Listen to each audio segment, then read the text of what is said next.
Today I'm talking about gold. Not really gold though, GLD. It's an equity. Someone owns the gold somewhere in a vault, and this is the rights to that gold. It's confusing, I know. There is an options chain. I'm going to be trading that.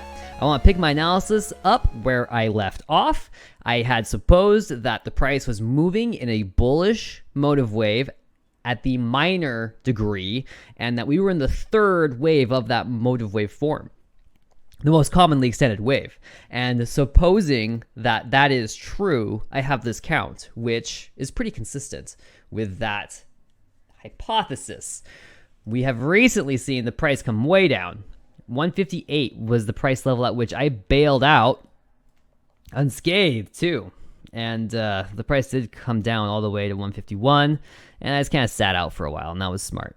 If I were trading when I left, which I wasn't, then I probably would have been like, whoa, big channel break, woo, let's go. And yeah, sure enough, here you go, price is pushing higher.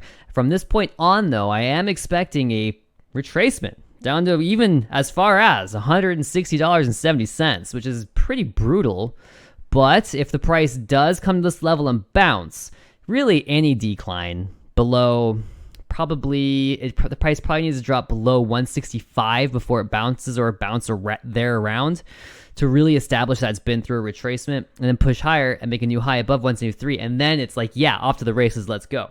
Because again, I'm looking for $2,500 next year, if not this year. Soon. Soon. I really want to trade GLD really bad. There was a couple of things I wanted to talk about here on a technical level. Like, it's just an amazing chart. So beautiful. You can see the way that the waves form, and here you have a retracement, an A, B, C at the minuet level. And in at that position C, we have this perfect example of the ending diagonal triangle. And then the price spills down into a new motive wave, and as it does on its way down, it extends at the minuet level. And I have sub-minuet waves 1, 2, 3, 4, 5 through here, and you can see how the third wave of that sub-minuet wave forms this falling wedge.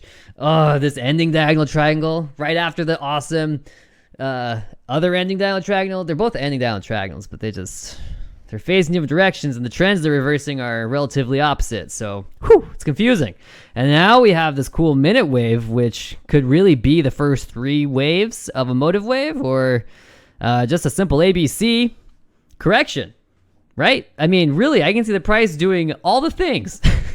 There's no predicting the way the price will actually go, but I think for the near term, we're going to have, at least on the hourly time frame and at the minuet level, we're going to have a retracement. So temporarily going to be a little bearish on GLD, but overall always very bullish. Very bullish.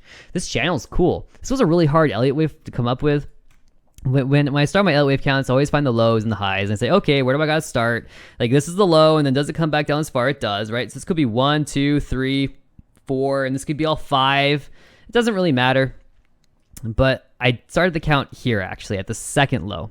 Doesn't matter which of these lows I really use. Start with this one.